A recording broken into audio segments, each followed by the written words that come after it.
Hello students, स्वागत है आपका हमारे यूट्यूब चैनल कॉमर्स भारती में। स्टूडेंट्स, आज की इस वीडियो में मैं आपको question number 4 to question number 17 तक करवाने वाला हूँ, dissolution of a partnership firm का। तो आप स्टेप बाय स्टेप कॉन्सेप्ट के थ्रू क्वेश्चन को सॉल्व करते चलिए। देखिए क्वेश्चन नंबर 4।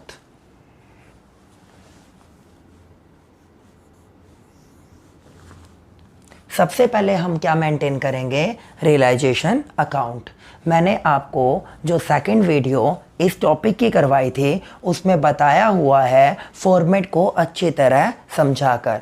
अगर आपने मेरी वो वीडियो नहीं देखी तो लिंक डिस्क्रिप्शन में है, जाके पहले उसे देखिएगा, तभी आपको रियलाइजेशन अकाउंट मेंटेन करना आएगा। अदरवाइज आप सिर्फ रट्टाफिकेशन करेंगे, लॉजिकली किसी बात को नहीं पकड़ पाएंगे। समझ रहे हैं? तो देखिए स्टेटमेंट चालू करते हैं। A and B shared profit in the ratio of 3:2. Their balance sheet as at 31st March 2018 was as follow. ये आपको यहाँ पर लाइबिलिटी और एसेट्स गिवन है। मैंने आपको बताया था कि सर आपकी जो लाइबिलिटी होगी उस लाइबिलिटी में रियलाइजेशन अकाउंट जस्ट कवर करता है थर्ड पार्टी की लाइबिलिटी। सबसे पहले पे करनी है थर्ड, फिर पे करनी है सेकंड और फिर पे करनी है फर्स्ट पार्टी की। थर्ड पार्टी में क्या क्या बताया था? थर्ड पार्टी में बताया था creditors, bills payable, bank overdraft, bank loan, outstanding expenses, आपके पार्टनर्स के रिलेटिव का लोन, ये सारे के सारे किसको कवर करते हैं? थर्ड पार्टी को। सर सेकंड पार्टी में क्या बताया था? पार्टनर का लोन। अगर पार्टनर पार्टनरशिप फर्म को लोन दे उस केस में पार्टनर सेकंड पार्टी में काउंट होता है। और फर्स्ट पार्टी में क्या आते हैं? पार्टनर्स की कैपिटल को रिफंड करना, वो फर्स्ट पार्टी में आता है। यही प्रोसीजर बताया था ना? ठीक है। अब देखिए सर, आपने हमें बताया था बैलेंस शीट की एसेट साइड में आपकी सभी एसेट्स की क्लोजिंग होगी। याद रखना, आपकी एसेट्स की क्या होंगी? क्लोजिंग। क्योंकि सर जब आपने एसेट्स को परचेज किया था उस टाइम पीरियड में आपने पास्ट में एंट्री की थी assets account debit to cash, और अगर वेंडर से खरीदी तो टू वेंडर, ये की थी। सर अब आप इस डेबिट बैलेंस को क्रेडिट करने जा रहे हैं क्योंकि रियलाइजेशन में इसकी जो ये पहले ओपनिंग एंट्री हुई थी अब क्या होने जा रही है? Closing entry. और अब आप क्या करके दोगे मुझे? Realization account debit to assets. और सिमिलर ट्रीटमेंट किसका होता है सर? लाइबिलिटी का। पहले आपने लाइबिलिटी को क्या किया था? क्रेडिट। अब आप क्या करोगे? Liability debit to realization. Liability realization account के क्रेडिट में और आपके एसेट्स डेबिट साइड में आएंगे। सर एसेट्स में आपने बताया था सभी एसेट्स काउंट होती हैं, किसको छोड़ के? कैश इन हैंड, फिर किसको छोड़ के? कैश एट बैंक, और फिर किसको छोड़ के? Nominal assets. सर इन तीनों चीज़ों को आपने क्यों काटा? क्योंकि कैश और बैंक ऑलरेडी कैश की फॉर्म में होते हैं और रियलाइजेशन अकाउंट एसेट्स को बेच के पैसा कोलैक्ट करने के लिए बनाया गया है, वो तो ऑलरेडी कैश में है। सर नॉमिनल एसेट्स वो एसेट्स होते हैं जिन्हें फर्दर कैश में कन्वर्ट नहीं किया जा सकता, तो वो भी कंसीडर नहीं होगी। तो आपकी उसको छोड़कर जितनी भी एसेट्स होंगी वो सभी की सभी आपकी क्या हो जाएंगी? क्लोज डाउन हो जाएंगी। किसमें? रियलाइजेशन अकाउंट में। समझ रहे हैं मेरी बात को? तो आप यहां पर सभी एसेट्स डाल दोगे इंक्लूडिंग गुडविल। सर गुडविल भी आएगा? हाँ जी, क्योंकि चैप्टर का नाम डिसोल्यूशन है। आप अपनी गुडविल को बेचकर भी कुछ ना कुछ अमाउंट रियलाइज करने वाले हैं। तो देखिए सबसे पहले आपका कैश एट बैंक तो आएगा नहीं सर, क्योंकि उसके लिए तो अलग से अकाउंट मेंटेन होगा। तो आपने यहाँ पे क्या लिखा? To debtors. सर डेटर्स कितने गिवन है मुझे? 40,000 के। कितने के? 40। सर इसका प्रोविज़न साथ ही साथ डाल देना, नहीं तो गलती हो जाएगी, क्योंकि प्रोविज़न आपकी एक नॉन लाइबिलिटी होते हैं। तो मैंने क्या कर दिया? By provision for doubtful debts. कहाँ पे आ गया? क्रेडिट साइड में। कितने का? 1800 रुपये का। फिर सर आपकी अनदर एसेट्स क्या है? To stock. स्टॉक कितने का दे रखा है सर आपको? 54,800। ओके। फिर आपको क्या गिवन है? मशीनरी। टू मशीनरी कितनी गिवन है सर? ये मेरे को 40,000। फिर मुझे क्या गिवन है? Land and building to land and building कितनी है 1,20,000। Okay, after that sir credit side में आपके क्या आ जाएंगे थर्ड पार्टी, और थर्ड पार्टी में यहाँ पे जस्ट एक आइटम गिवन है, उसका नाम है क्रेडिटर। ओके, आफ्टर दैट आप क्या करेंगे रियलाइजेशन में, जितनी भी लाइबिलिटी होंगी उनकी पेमेंट यहाँ पर, और जितनी भी एसेट्स रियलाइज्ड होगी वो यहाँ पर होगी, क्योंकि मैंने बोला जो बुरी बातें होंगी वहाँ पर रियलाइजेशन डेबिट और जो अच्छी बातें होंगी वहाँ पर रियलाइजेशन क्रेडिट होगा। फिर तुमने क्या किया, अब मुझे बोलता है एसेट्स रियलाइज्ड, तो सर पैसा आएगा, अच्छी बात है, मैं यहाँ पे क्या लिख दूंगा बाय बैंक। सर अगर कैश है बैलेंस में तो कैश, अदरवाइज बैंक, तो मैंने क्या लिख दिया यहाँ पे assets realized, assets realized. Sir सबसे पहले स्टॉक, स्टॉक से कितना मिला, सर स्टॉक से मेरे को मिला 45,000, कितना मिला 45,000। मशीनरी, मशीनरी से कितना बोलता है वो, मशीनरी से बोलता है sir 20% less than book value, कितने की थी 40, 40 का 20 कितना हो गया 8,000, तो सर आपको कितने रियलाइज हो गए 32,000 रुपये। फिर डेटर्स, डेटर्स से कितने मिले आपको 35,000 रुपये, तो यहाँ पर कितना आ जाएगा सर 35,000। उसके बाद लैंड एंड बिल्डिंग, सर कितने मिल गए 30,000 more than book value, 30,000 more than book value, एक 20 तो आपके थे 30,000 एक्स्ट्रा मिल गए, तो कितना बन गया सर 150, कितना बन गया 150। तो सर अब इन सबको जोड़कर आपको जो टोटल रियलाइज्ड होगा वो कितना रियलाइज्ड होगा 262, कितना रियलाइज्ड होगा 262। कर सकते हैं नहीं कर सकते, सर कर सकते हैं। उसके बाद आगे क्या बोल रहा है वो क्रेडिटर्स के रिगार्डिंग, क्रेडिटर्स की पेमेंट कर दी 5% डिस्काउंट काट के, सर 20,000 का 5% कितना होता है 1,000, 20 में से एक गया, सारी लाइबिलिटी की पेमेंट कहाँ करेंगे यहाँ पर to bank creditors paid, creditors paid, sir कितने 19,000। ओके, और एक्सपेंसेज कितने हुए 1,200, सारे के सारे खर्चे यहाँ पर पे कर देंगे टू बैंक एक्सपेंसेज पेड, कितने पे कर दिया आपने 1,200। कर सकते हैं नहीं कर सकते। फिर सर आप टोटलिंग करेंगे, अगर क्रेडिट साइड का टोटल ज़्यादा मिला तो प्रॉफिट, और अगर डेबिट साइड का टोटल ज़्यादा मिला तो लॉस आएगा। सर इसमें टोटल कितना बना 2,83,800, सर कौन से वाला ज़्यादा है क्रेडिट वाला, तो मेरा क्या आ जाएगा to realization profit transfer to partners capital account, to realization profit transfer to partners capital account. कौन कौन है ये ए और बी, किस में बांट दोगे सर आप ओल्ड रेशो में। सर ये टोटल प्रॉफिट बने 8,800, कितना कितना बना 3/5, ये बना 5,280 और 3,520। कर सकते हो, ठीक है जी। आफ्टर दैट जो आपने एडमिशन और रिटायरमेंट में क्या बनाया था कैपिटल अकाउंट, बेटा सिमिलर ही अकाउंट बनेगा, बट वहाँ पर रिकॉन्स्टिट्यूशन में पार्टनरशिप जारी रहती थी तो आपकी बैलेंसिंग फिगर आती थी टू बैलेंस CD। अब आप क्या पढ़ रहे हो समाप्ति, तो आपको एट लास्ट पार्टनर्स की कैपिटल उन्हें रिफंड करनी पड़ेगी, या तो मंगवाओगे या पेमेंट करोगे। चलिए करते हैं। सबसे पहले ए और बी की कैपिटल का बैलेंस गिवन है, क्रेडिट बैलेंस है तो मैंने क्या लिखा बाय बैलेंस BD। ए का कितना गिवन है सर 1,50,000, बी का कितना गिवन है सर 90,000। सर और कुछ भी यहाँ पे गिवन नहीं है, तो आपने क्या दे दिया रियलाइजेशन के प्रॉफिट्स बाय रियलाइजेशन प्रॉफिट्स। ये कितने बनेंगे सर, ये बनेंगे आपके ए के 5,280 और सर बी के बनेंगे 3,520। टोटल कितना बना 1,55,280 और 93,520।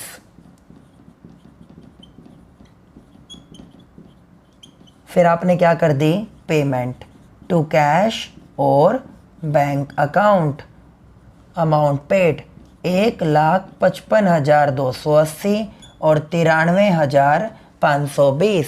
अब मैं बात करता हूँ बेटा कैश और बैंक को लेके। अब मेरी बात सुनो ध्यान से, जहाँ जहाँ से पैसा आएगा वो कैश और बैंक के डेबिट साइड में आ जाएगा, क्योंकि कैश और बैंक के कौन से बैलेंस होते हैं? डेबिट। अगर इंक्रीज होगा तो डेबिट और अगर डिक्रीज होगा तो क्रेडिट। तो कैश और बैंक, यहाँ पर क्या गिवन है? Bank balance. डेबिट बैलेंस है तो मैंने क्या लिख दिया? To balance BD। सर ये कितना गिवन है? 7,000। अब देखते हैं पैसा कहाँ कहाँ से आएगा। सर एसेट्स को आपने बेचा था, वहाँ से आपको पैसा मिला था, आपने एंट्री की थी bank account debit to realisation. तो आपने यहाँ पर बैंक के डेबिट साइड में अपोजिट पार्टी का नाम डाल दिया, उसका नाम क्या है? Sir realization. कितना आ गया? 262। टोटल कितना बना? 269। अब देखिए पैसा कहाँ कहाँ से गया। सर एक यहाँ से और एक यहाँ से। क्या किए थे? Creditor paid. अपोजिट पार्टी कौन है? रियलाइजेशन। तो मैंने क्या लिख दिया? By realisation account creditors paid. कितने के? 19,000। फिर आपने एक्सपेंसेस दिए थे, बाय रियलाइजेशन एक्सपेंसेस पेड 1,200। फिर आपने क्या दी थी? Capital, by as capital account और by B's capital account 1,55,280 93,520। Total कितना बना? 269। अगर बेटा आपका ये टोटल मैच कर जाता है तो आपका आंसर करेक्ट है, अदरवाइज आपका आंसर इनकरेक्ट होगा। समझ रहे हैं मेरी बात को? ये था मेरा क्वेश्चन नंबर 4। क्वेश्चन नंबर 9 तक आपका जो मैंने अभी आपको अकाउंटिंग ट्रीटमेंट क्वेश्चन नंबर 4 का बताया, सिमिलर प्रोसीजर को फॉलो करते हुए, सिमिलर फॉर्मेट को फॉलो करते हुए आपको करवाए गए हैं। स्टूडेंट्स क्वेश्चन नंबर 10 देखिए। A, B and C are partners sharing profit and losses in the ratio of 2:1. They agreed to dissolve the partnership firm. The balance sheet of the firm as at that date was as follow.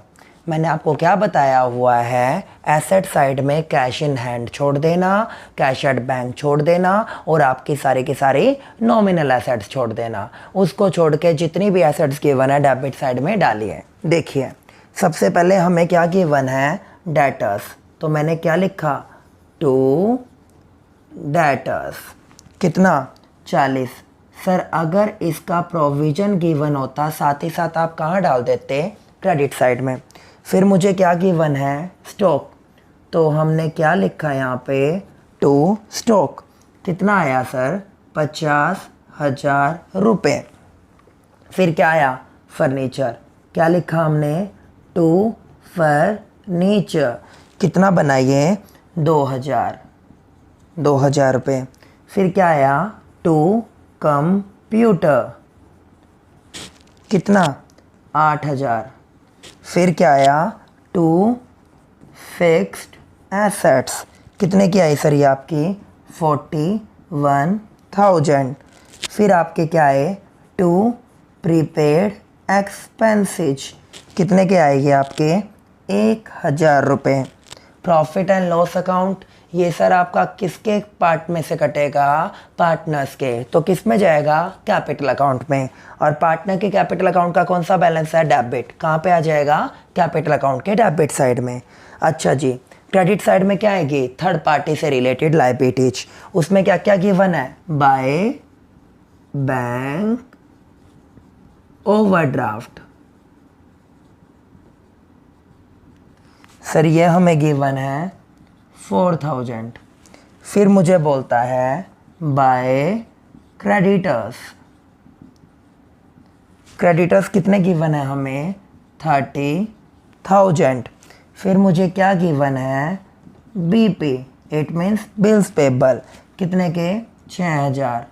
और फिर B की wife का loan, ये भी third party में count होती है। कितना? 10,000। ओके, अब 1 बाय 1 हम एडजस्टमेंट करते हैं। फर्स्ट एसेट्स रियलाइज्ड सर आपने कहाँ पे बताया हुआ है? क्रेडिट साइड में। बैंक है तो बैंक, कैश है तो कैश। Assets realised. सबसे पहले स्टॉक से सर कितने मिले? 32,000। तो यहाँ पे मैंने कितने लिख दिए? 32,000। फिर मुझे मिले फिक्स्ड एसेट से। फिक्स्ड एसेट से कितने मिले आपको? ये मिले सर आपको 45,000। तो ये हमने लिखे 45। अच्छा, डेटर्स से पूरी की पूरी अमाउंट हमें रियलाइज होने लग रही है। डेटर्स सर कितने बताए थे? 40। तो 40 के 40,000 हमें मिल गए। फिर A agree to take over furniture, कितने का? 1,600 रुपये का। और also agree to make the payment of BP. It means उसने एसेट्स भी टेक ओवर की और लाइबिलिटी भी।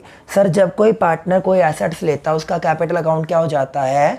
डेबिट। तो आपने क्या एंट्री की थी? As capital account debit to, क्या था? फर्नीचर लिया ना, as capital account debit to realisation, क्योंकि कौन सा अकाउंट मेंटेन हो रहा है? रियलाइजेशन। कैपिटल अकाउंट के डेबिट साइड में आप क्या लिखोगे यहाँ पे? To realisation account. क्या लिख दूंगा मैं? कौन सी एसेट है ये? सर इसका नाम है फर्नीचर। ब्रैकेट में लिख दिया furniture taken. Furniture taken. Sir कितने का है ये आपका? 1,600 रुपये का। कितने का? 1,600 रुपये का। और सर साथ ही साथ उसने क्या ले ली है? बीपी। उसने क्या ले ली? लाइबिलिटी ले ली। तो यहाँ पर पहले एसेट्स के रिगार्डिंग बात की आपा ने, by as capital account furniture taken. कितने का था सर? 1,600। जब कोई पार्टनर कोई लाइबिलिटी लेता है तो उसका कैपिटल अकाउंट क्या हो जाता है? क्रेडिट। तो आप यहाँ पे क्या लिख दोगे?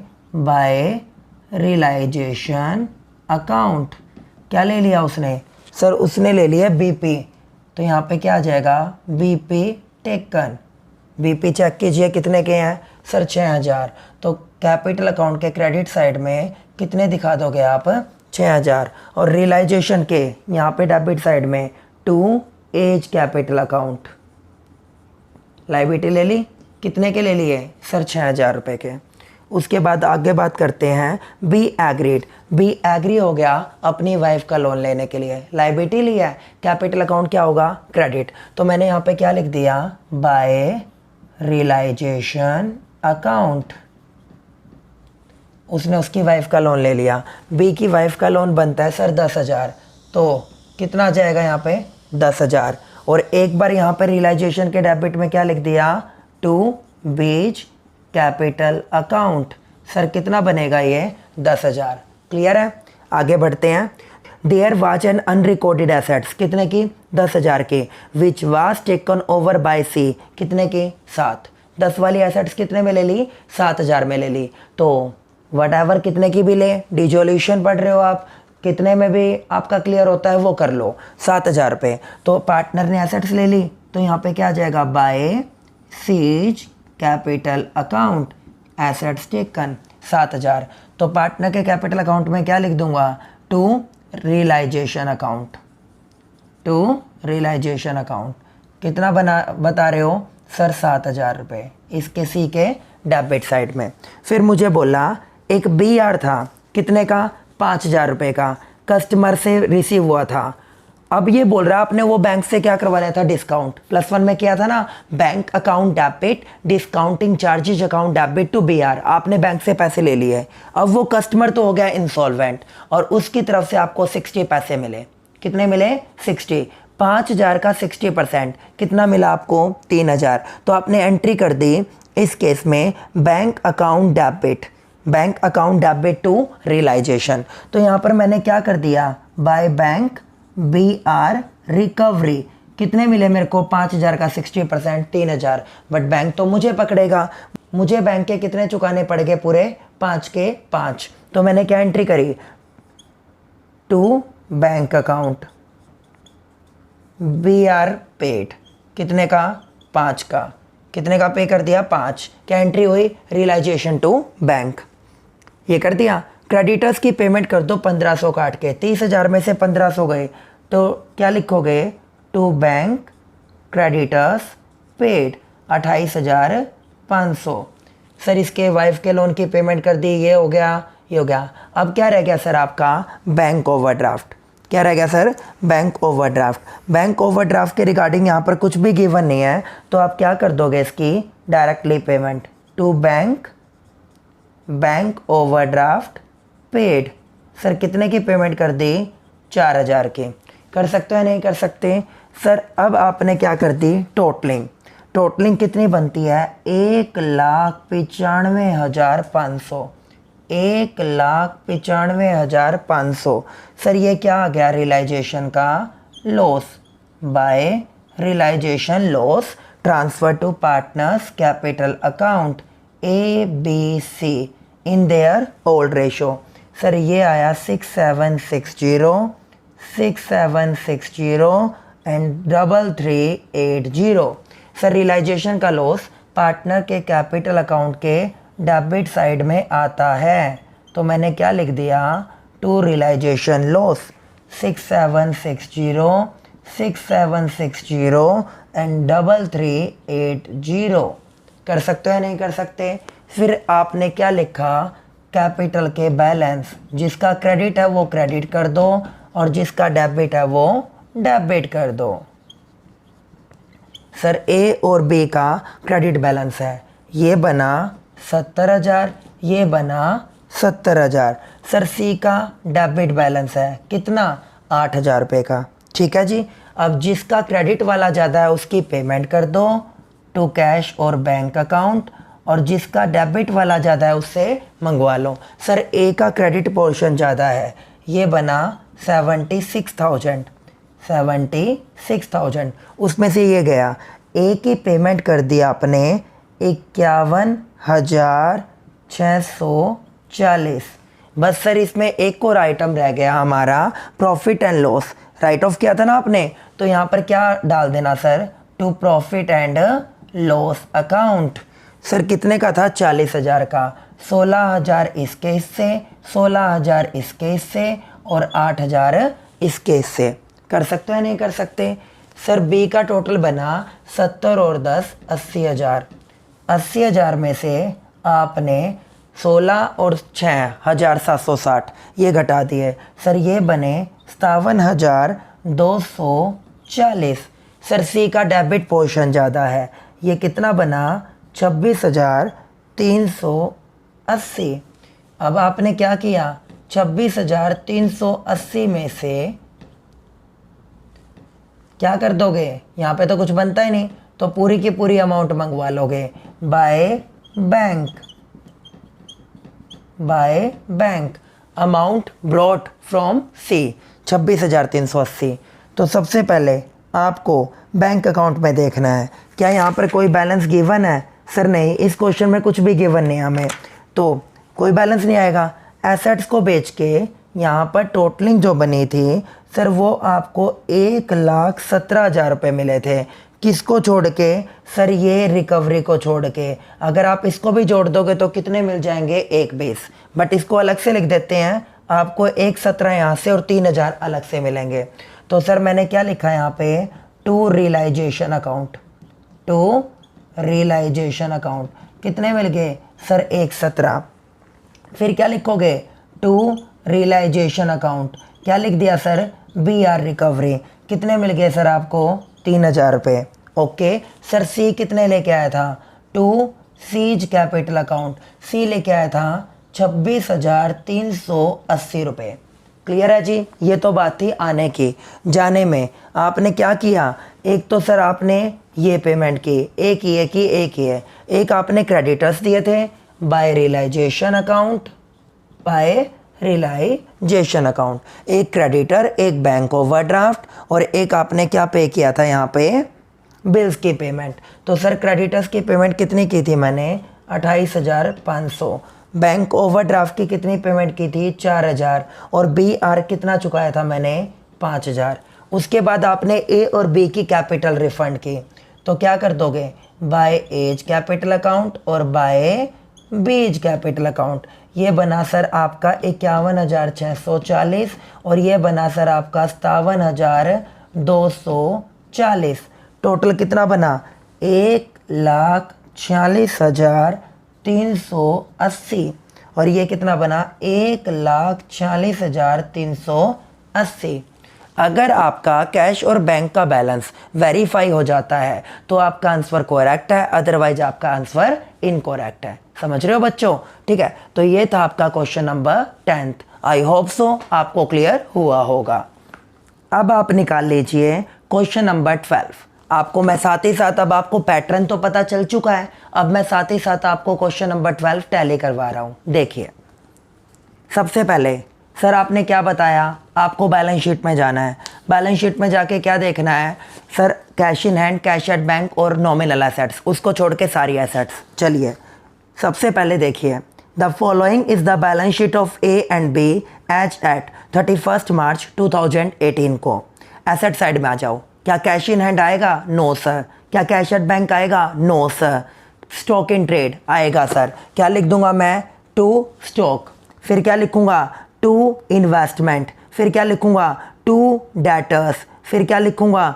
Bye provision. क्या लिखूंगा क्रेडिट साइड में? By provision. फिर डेबिट साइड में क्या लिखोगे? To plant. फिर क्या लिखोगे? To building. फिर क्या लिखोगे? To goodwill. समझ रहे हो बेटा? एक आपको दे रखा है एडवर्टीजमेंट सस्पेंस। सर ये आपके क्या होते हैं? नॉमिनल एसेट्स होती है। इसको आप फर्दर कैश में कन्वर्ट नहीं कर सकते। इसको राइट ऑफ करोगे तो क्या एंट्री करोगे? A debit, B debit to advertisement suspense account. Capital account के कहाँ पे आ जाएगा सर? ये डेबिट साइड में।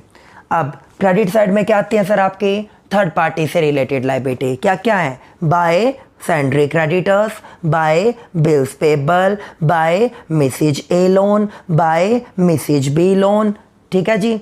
सर अगर आपको डेबिट साइड में इन्वेस्टमेंट गिवन है तो उसके उतार चढ़ाव को कवर करने के लिए क्या बनेगा? Investment fluctuation reserve. वो कहाँ पे आ जाएगा? क्रेडिट साइड में।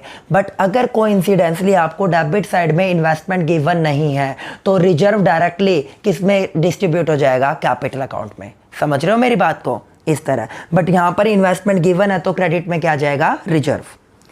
फिर ये सब कुछ करने के बाद पहली एडजस्टमेंट, ए प्रॉमिस टू पे मिसेज ए लोन।